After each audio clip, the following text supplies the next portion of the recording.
The Home Tech Podcast is supported by listeners like you. To find out more, go to HomeTech.fm/support. This is the Home Tech Podcast for Friday, July 6, 2018. From Denver, Colorado, I'm Jason Griffin. From Sarasota, Florida, I'm Seth Johnson. Jason, happy 4th. Yeah. Excited. We're recording here the night before the holiday, and holiday week is always fun. The holiday fell right smack in the middle of the week this year, so that's always kind of interesting when that happens, but it's good. Cuts the work week in half, and we're looking forward to a nice 4th here. No major plans. What about you, Seth? TBD. Like, if the weather is anything like it was today, the fireworks will definitely not be. They will not be doing fireworks. I mean, we have some pretty good natural fireworks that happen here in Florida. It's like they say it's the lightning capital of the world, but I don't know. Like I've heard other people claim that they have more lightning than we do, but there was a time today where it was just solid lightning for 5 minutes, like just solid thunder, cloud to ground lightning in front of me. Yeah. So it was pretty crazy, pretty intense. So hopefully fireworks. If not fireworks, lightning. Yeah. So you'll have fireworks either way. Either way, just man-made or a show from nature, right? All natural. Yeah. Yeah. I love that. I got to say, we had a thunderstorm roll through last night, and I enjoy kind of just sitting and watching that pass through. But maybe that's because we don't get them as often as you do down there in Florida. Yeah, I mean they do some damage here, so I can't say I like them too much.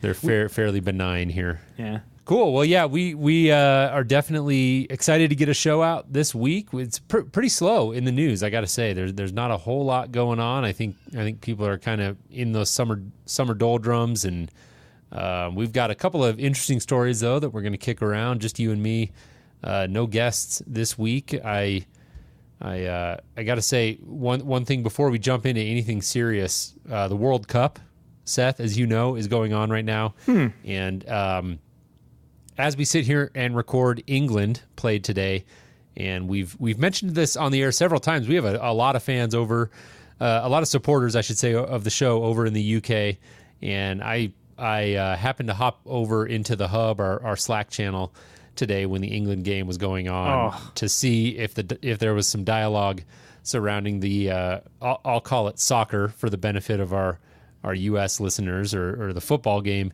And I was not disappointed. It was very lively. Had a good time chatting it up with our UK fans, and England came through. They won on penalty kicks, which I learned as an American who's not super savvy to the ways of football. I actually learned that England apparently has. This came from James, who's a supporter of the show, has traditionally been very, very bad at penalty kicks, and they've lost, I think, more games in European Cups and World Cups. They've lost more games to penalty kicks than any other team out there.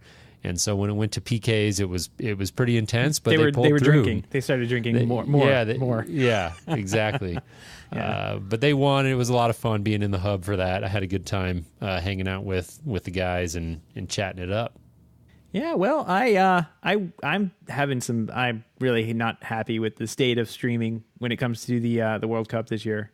In years past, I haven't had any problems, but this year they've gotten wise to my game, and my game being I canceled my cable service, and they are now requiring you to log in with the Fox Sports app, and like, okay, well, I can't do that, so let me go somewhere else. So I go to Telemundo, which I can understand goal in any language it's like all you need. Yeah. Right. And I mean, they call play-by-play. It's pretty easy to understand what they're saying, doing the play-by-play stuff. So, that's how I've been watching the first groups as they were playing, and I was streaming all of them. And now I think Telemundo's kind of wised up to it, and they're like, no, we're cutting you off after about 10 or 15 minutes of watching or streaming. It'll cut off and say, hey, you can log in now. And I'm like, no habla. So I just kind of walk away from that one too. So I've got to find a reliable streaming source. This is driving me nuts.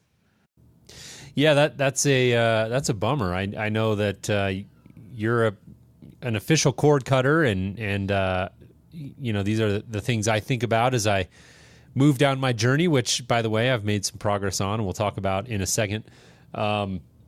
but yeah, I don't know. I mean, at least half the games, like the England-Colombia game today, at least here, I don't know why it would be different there, but at least here, like it was on Fox. It was not on Fox Sports. So I know that's pretty easy to pick up over the air for most people. I think pretty much everyone, but yeah, there's been a lot of coverage on Fox Sports, and so as a soon-to-be cord cutter, these are the things that I think about. Not so much the World Cup specifically. I mean, that happens once every 4 years, and I get into it, but that's about the only soccer I ever watch. But I do have to say that football season is right around the corner here in the U.S., and there absolutely cannot be a single Denver Broncos game that I miss as a result of cutting the cord. So that's one of the central tenets of my cord cutting plan is I've got to make sure that I have the ability to catch all the games, and that's pretty easy. You know, the majority of them are on broadcast, but there are those occasional Monday night games that are on ESPN, and I think that's about all I've got to account for.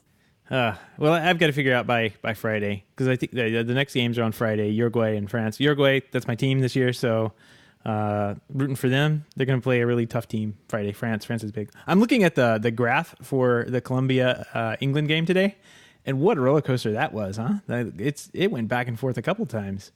Yeah, it was a good game. Wow, I'm sad I missed that one. I'll have to go back and see some highlights, but that one looks like it would have been fun to watch.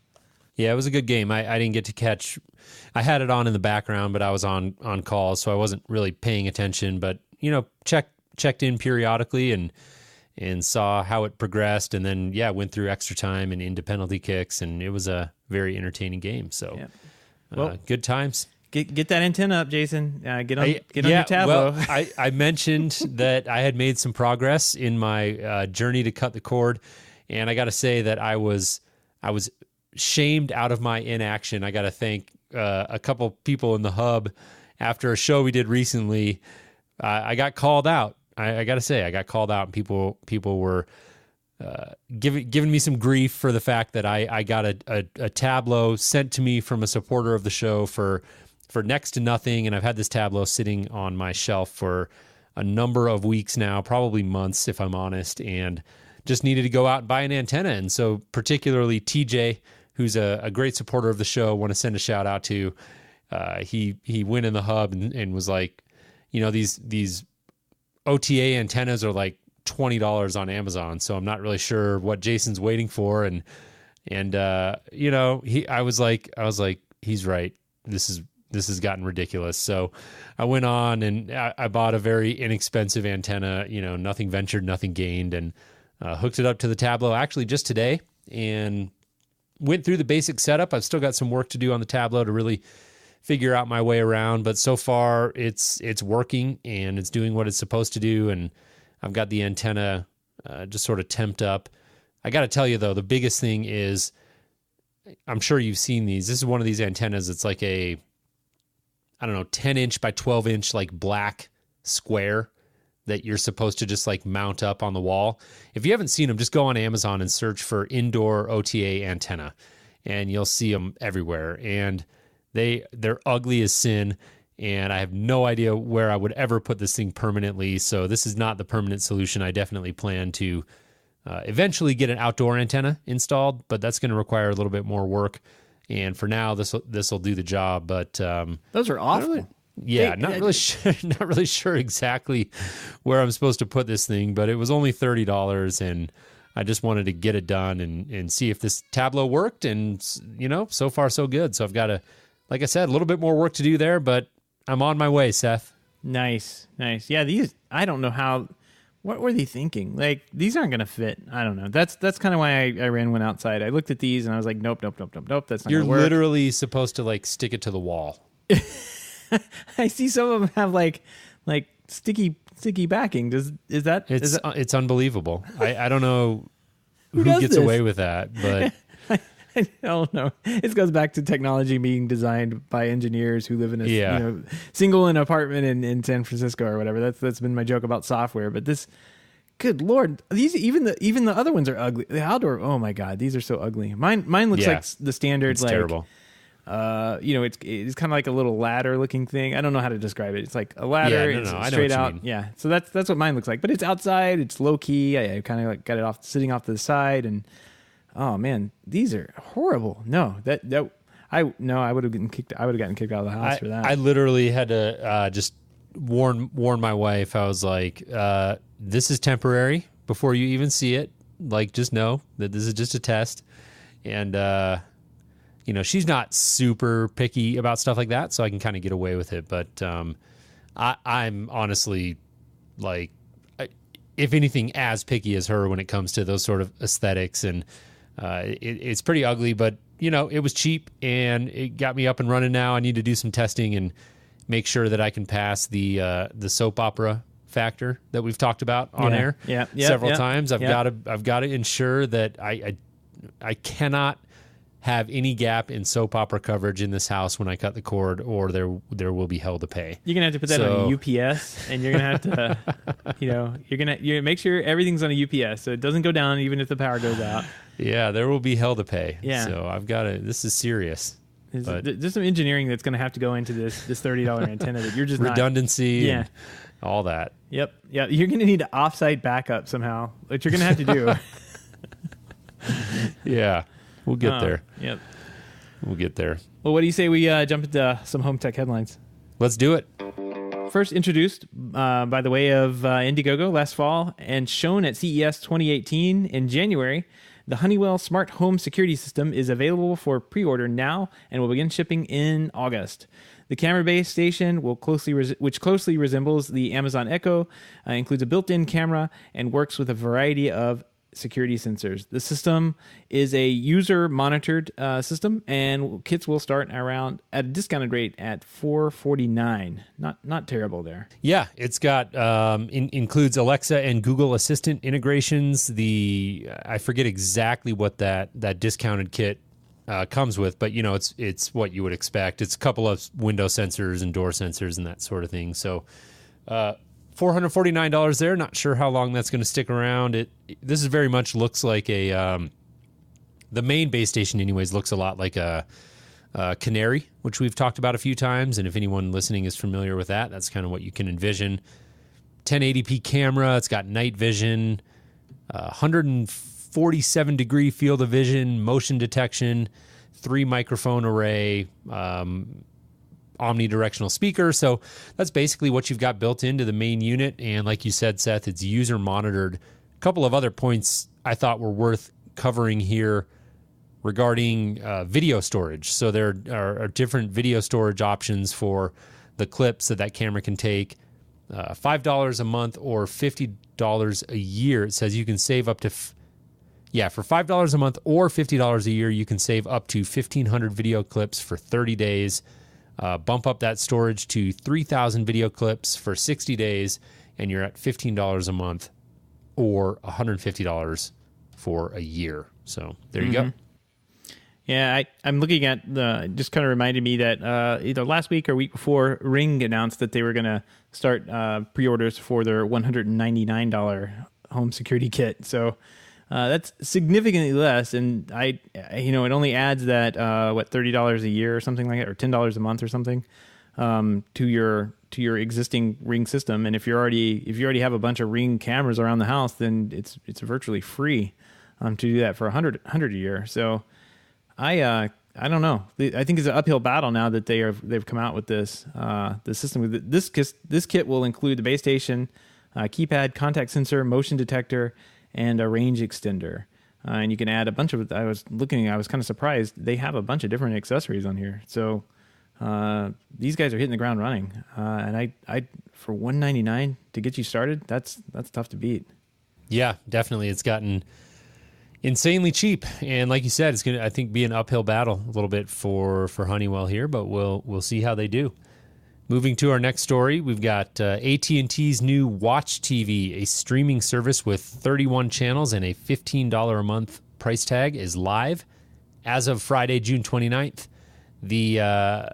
Like I said, the service currently offers 31 channels, which include many of the channels you find on most streaming services such as A&E, AMC, CNN, TBS, Cartoon Network, TBS, TNT, etc. Like the competitive service, low-price service Philo, which, Seth, we've talked about numerous times on the show, you will not find any sports or local channels on this service, which is what they're doing really to keep those costs down. So we're seeing a couple of these offerings now coming out with these kind of, I guess, what you would call a skinny bundle, and they're keeping those prices very low for people who don't really care that much about local channels or sports or the World Cup. Yeah. Or the world. Yeah, exactly. You've got a couple of different options now. I mean, $15 a month is a pretty compelling price point if those things aren't important to you. Yeah. And I could see, like, if I was wanted to really cut the cord or whatever and put my antenna up in my house and couldn't get any channels, like, this would be a great way to get. I mean, some of these are really decent channels, like Turner Classic Movies, TBS, TNT, AMC. We're always we have a couple of shows we like to watch on that. Walking Dead, which is dead to me now. I don't want to watch it anymore, but that's pretty good. So I'm kind of impressed. Like, the price is very, very inexpensive. So I need somebody to let me try out something with a sports package for like a month, and then I'm done with it, right? Because after the World Cup's over, I don't care about sports for another 4 years. Yeah, exactly. Pay as you go. Yeah. Simply Safe has sold a controlling interest to the company Hellman and Friedman, LLC, the private equity giant that acquired Snap AV last year. As reported by TechCrunch, citing an unnamed source who says the deal values Simply Safe at $1 billion. The two companies themselves only announced that funds affiliated with H&F made their way to Simply Safe coffers to help the founder, Chad Lawrence, accelerate the company's growth and expansion of the home security market. Yeah. So some creative language there. I don't know if this is an acquisition or not. I'm very confused. The story that we'll link to in our show notes at HomeTech.fm/218 is actually from CE Pro, and CE Pro is citing TechCrunch. I don't know, pretty interesting read. It gets a little bit down in the weeds, and so probably more interesting for the professionals in the audience, home technology professionals. But I thought it was interesting because I remember back when, it wasn't that long ago, that Hellerman and Friedman acquired Snap AV, and one of the big angles of that story, and one of the things that people talked about in the industry trades, at least, is that H&F is not just your typical acquisition company. Like, they don't just, their model is not typically just to come in and acquire a company and then sort of brush it up and lay a bunch of people off and try to resell it. Like, they typically, they're more strategic about their acquisitions, and they'll come in and buy companies looking to make further acquisitions and kind of pair things up and do things that will add more value in kind of non-traditional ways, I guess, is a simple way to say it. But the acquisition of Simply Safe combined with the recent acquisition of Snap AV is definitely fueling some speculation. Julie Jacobson at CE Pro, I think, does a great job in this article of laying out some other possible reasons why H&F would have acquired Simply Safe, and they've got a whole portfolio of companies that they could potentially merge this technology with and do some really interesting things. So I think it's worth a read. Go check it out. We'll include a link to it in our show notes at HomeTech.fm/218. According to the information, Apple is apparently considering combining its upcoming magazine service and original content television with its existing music subscription into a single Amazon Prime subscription. Pricing for the bundle is not clear. The report says that Apple will allow customers to subscribe to each service separately, perhaps offering a cost savings to those who subscribe for the entire bundle.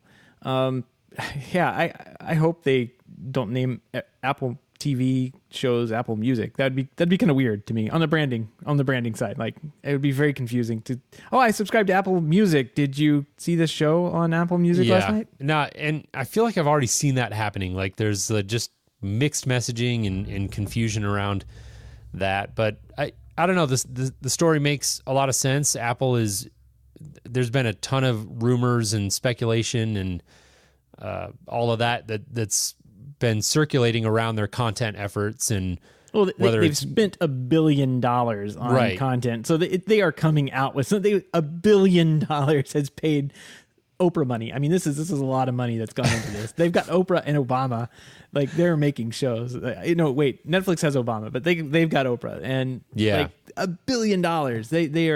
They're definitely like that side of the industry. The entertainment industry. They're like, we got to deal with Apple, and then Apple's like, well, we don't really talk about anything until it's released. And I think that's why we have these mixed messages, is because we don't really have any official word from Apple that they're doing a service even, like, right? That's right. That's kind of why this is all strange and murky, right? Yeah. And I think it'll make a ton of sense once they've got all these things sort of pieced together, and they'll be presumably combining them into some sort of bundle. But only time will tell. And there's, like I said, there's been a lot of rumors and speculation, but it's just awkward right now. Really sure exactly. Yeah, nobody's really sure exactly what they're doing. We're all sure that they're going to be doing something when it comes to video in particular, and so we'll definitely be keeping an eye on that. Moving on to next story here, a pair of popular streaming TV services announced price hikes for customers today, or this week, I should say. AT&T has announced a price increase for their DirecTV Now service, while Sony announced an increase for PlayStation Vue. So AT&T announced an increase of $5 a month, which makes their intro level package go from $35 to $40, and Sony also bumped $5 a month, which brings the price of their entry level plan up to $45 a month. And then Sling TV also is raising their price from one of their plans that includes like ESPN. They're going from $20 to $25 a month for that one. So this is how they're getting us, right? Like they're giving the nice introductory rates, and then they're like, you're going up.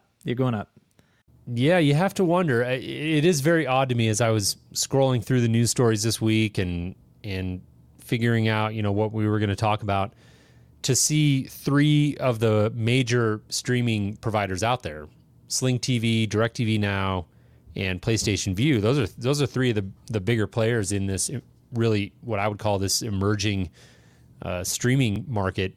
They all announced price increases this week, and I don't know. I'm not sure what there is to that, other than just there was a quote in the Sling TV story where Warren, oh my gosh, terrible last name. Of course I get stuck with this one. Warren Schlick. I'm sure I'm butchering that. I'm the worst. Anyways, yeah. It's going to be a bell. Yeah, just kind of blur that out. What did you call me? Yeah. He said, our team works hard to negotiate fair programming deals with the goal of keeping the price as low as possible.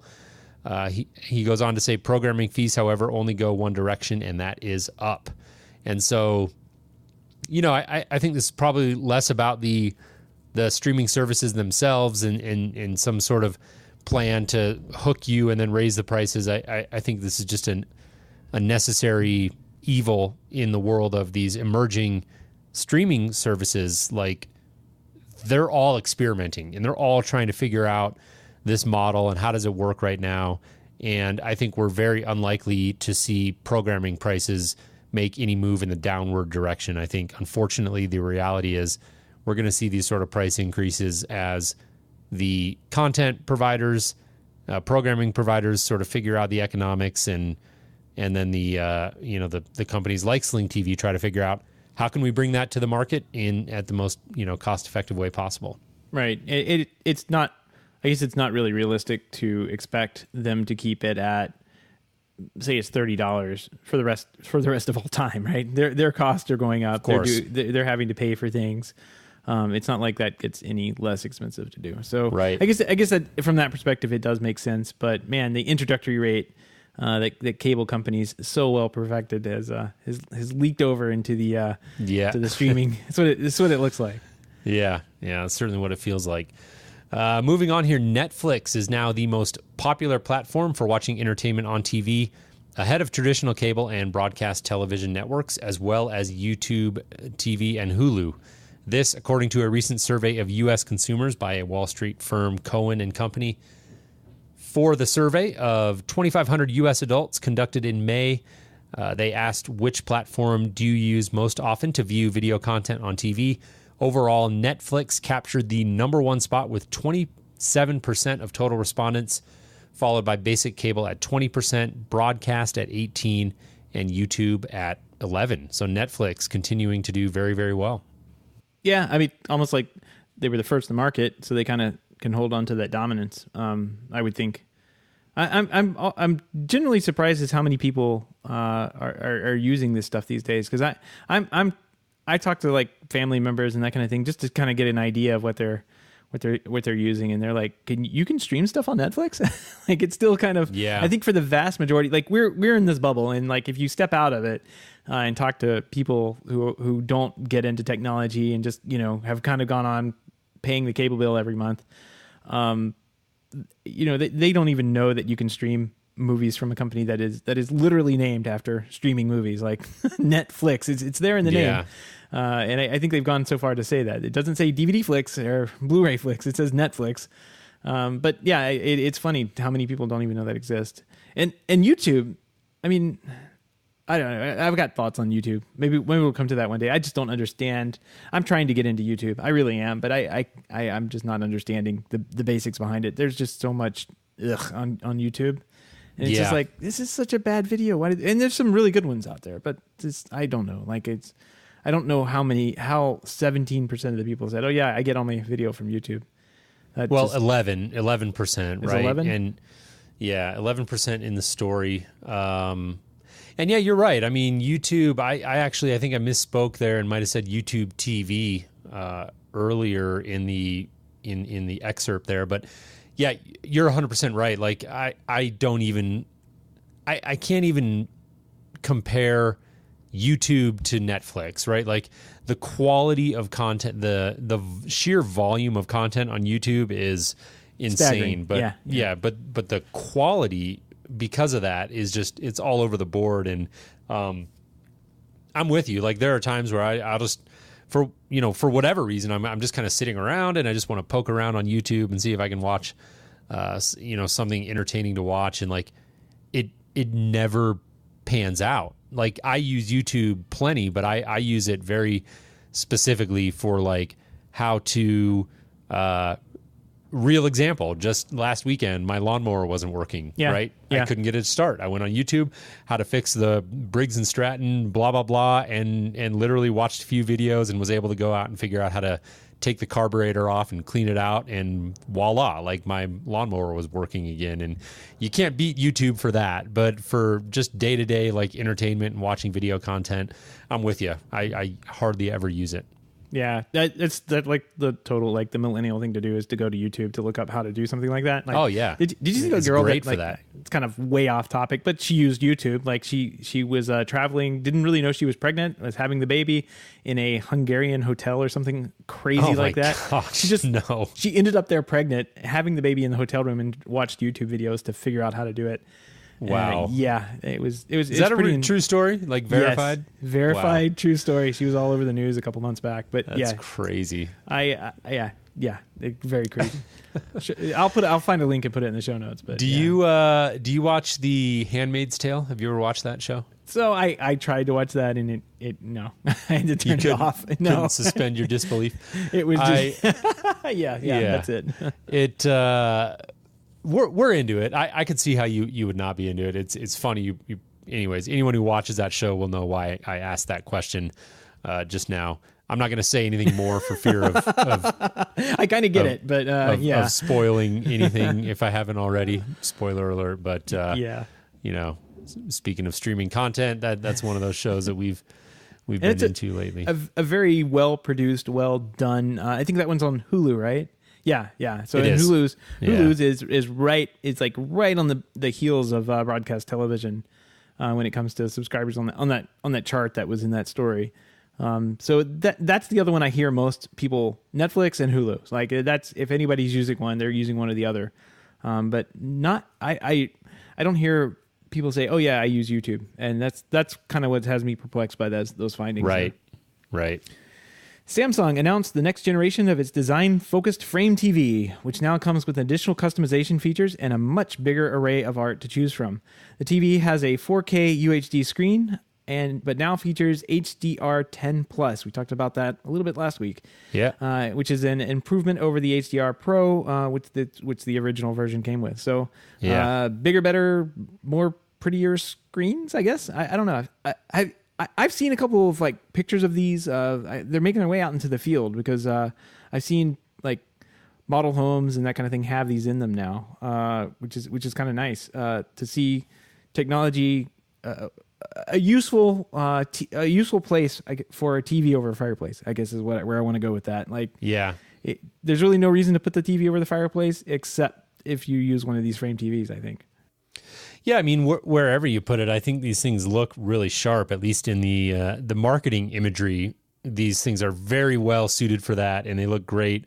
I always go to the reality for a lot of people of installing one of these things, and you're going to have, cables hanging out below it, unless you are willing to roll up your sleeves and figure out how to go about hiding the equipment and hiding those cables. And that's certainly not rocket science, but there is always that little bit of extra work that if you're not conscious of it and you just go out and buy one of these TVs, you don't necessarily realize, oh, I've still got to, deal with cables, and the marketing imagery never really conveys that all that clearly. These do. I was just going to say that, like, that is the one thing in their defense. Like, I'm looking at one image now and you see a straight line, a white cable coming down from the bottom of the TV. So to their credit, they're not, they're not completely glossing over that. But I really like these things. I got to be honest. I think it's a really cool idea. They're pricey, and so it's not something that I'm going to be investing in for my house today. But in the future, I got to say that having one of these on the wall, I would get into that. Having the ability to, when the TV's off, and have it look really nice and look just like a piece of art on the wall, I think is pretty cool. And I commend Samsung for this. I think it's one of the more original things I've seen in terms of TV manufacturing in the last 5 years, and I know that it has a ton of appeal for the high-end homeowner who's looking to have a TV on the wall and maybe not super concerned with it being an ultra high performance room, although these TVs do have 4K and HDR10. So I'm not suggesting that they're low performance TVs, but they're certainly not a display that you're going to use in like a dedicated media room or theater. But if you're looking for a good TV that you can put out in the living room and have it really blend into the aesthetic when you're not using it, I really like these things. I got to say, I'm a fan. $2,000 for the 55-inch and $2,700 for the 65-inch. That's a step up from the TCL. From my TCL that I'm looking at. Yeah, I'll stick with the TCL for now. And $4.99 a month if you want to do the subscription to the Samsung Art Store, and I guess that's kind of a good idea where you can kind of like go through and pick some art out that you want to have hanging up the wall. But it says you can also purchase individual works of art too. So not a bad idea, Samsung. Not a bad idea. No, they're great. I mean, I go back to thinking about a lot of the higher end homes that I worked in, and some of those environments like the master bedroom or the living room that they wanted to have a TV there for certain occasions, but when it's not on, a big black rectangle on the wall isn't the most pretty thing. So these are pretty cool. I like them. Do you remember the Vision Art stuff? Like where you had like a Vision Art? Like a motorized art canvas cover that would come down. Yeah. And I'm sure that's still out there. And I'm sure it is. This obviously probably not great for their business model, but solves the same problem, right? I mean, that's the whole idea. The Vision Arts are definitely were a great solution. I was involved in a couple of those, but man, they're complicated, right? You're basically it's a shade roller. You've got to figure out the box, how that installs, get the wiring in the right place, figure out a control system, on and on. So by the time you figure all of that out and pay all of the necessary people involved to make that all come off without a hitch, all of a sudden this $2,000 55-inch TV doesn't look so expensive. No, I mean, I'm looking at their website now. I went and found them. I'll put a link in the show notes. Prices start at $16.95, and that's just for the frame. That doesn't include the install and figuring out how to automate the shade. Well, I guess the shade's automated going up and down, but they've got some premier galleries that are like $7,000 or $8,000. But I mean, there's a big difference too of like having actual canvas with paint on it living Of in course. your living room. Yeah. And doing the Samsung route, which is kind of just a matte TV that from a distance you're like, oh, that's pretty, and you get up close, it's like, oh, this is a TV. So I don't know. Like there is a difference in it if you're a discerning client who wants to have canvas with paint on it in the room. The Vision Art is probably the better way to go. Right. And don't forget the ability to put whatever display you want behind it, right? So if you want to invest like top dollar in a full array backlit, LED with all the bells and whistles, you can do that. And again, I'm not implying that the frame TV is a slouch in terms of performance, but there are better displays out there. Yeah. And so if you're looking to have the best of the best, and then you want that canvas to come down over it and cover it, yeah, certainly that is still a very viable option. But for somebody who's looking for a more economical way to have a TV really blend into the background when it's not in use, I think these frame TVs are a fantastic idea. All the links and topics we've discussed tonight can be found on our show notes at HomeTech.fm/218. While you're there, don't forget to sign up for the weekly newsletter, which includes even further analysis as well as other industry news, not this week though, that may have not made it to the show. Again, the link is HomeTech.fm/218. That's right. And don't forget, you can join us in our live chat room every Wednesday. Typically, we're a little bit off this week because of the holiday. But our typical recording time is Wednesdays around 7 or 7:30 p.m. Eastern. Find out more about that at HomeTech.fm/live. Pick of the week. I've got a pretty good one from friend of the show, TJ. Hudson. Right. Yeah. So this should be good. Same TJ that shamed me out of inaction. So TJ's got two mentions on the show this week. So the label here is TJ's new shoes, and he ran across these somewhere. Oh my God, these are amazing. So wait for you to load that up. I'm looking here. So these are shoes that come with a remote. What are these, like LEDs in the shoes or something? Yes, they are. Remote controlled lights. Wow. That's amazing. Oh man, I love this. This is crazy. Can you imagine? I mean, I can tell that I've been on this aisle here at Walmart with the little kids' shoes. Can you imagine a little kid running around with LED lights and aiming a remote at their shoes? Like that's great. So. I totally can. And I'm sure it would be entertaining for them for all of about 15 minutes, and then they'd be over it. And then the remote would be lost, and you can't turn the shoes off at night. They're just glowing in the closet. And then you got a crappy pair of shoes with LEDs that you can't even control. And beautiful. I like it. Yeah. That's a good one. All right. Well, that'll do it for this week. Seth, I hope you have a great 4th of July. I know that we're looking forward to a nice, relaxing holiday here. Want to thank everybody for tuning in, as we always do. If you have any feedback, comments, suggestions, questions, we didn't have anything in the mailbag this week. We'd love to hear from listeners. If you've got any of that, we send it our way, and we'll get you on the show. Feedback at HomeTech.fm is the email to do that with. Again, that's feedback at HomeTech.fm. Or if it's easier, head on over to HomeTech.fm/feedback, and we've got an online form that you can fill out there. Absolutely. And want to give a big thank you to everyone who supports the show each week by listening, but especially those who are able to financially support the show through our Patreon page. If you don't know about our Patreon page, head on over to HomeTech.fm/support to learn how you can support HomeTech for as little as $1 a month. Any pledge over $5 a month gets you a shout out on the show, but every pledge gets an invite to our private Slack, an automated invite to our Slack channel. Yes, it's automated because This is an automated show. Our Slack channel chat, the hub where you and other supporters of the show can watch soccer games and or football games and cheer on the home team, I guess, as they're playing every 4 years. But we can also talk about home technology as well in there too. That's right. A little bit of that going on. All right, cool. Well, Seth, I will look forward to connecting with you again next week. And again, thank you everybody for tuning in. We appreciate it. Hope you have, this will air on Friday after the 4th. So I hope you had a great 4th, and we'll look forward to reconnecting with you again next week. Sounds good, Jason. Have a great week. All right. Take care, Seth.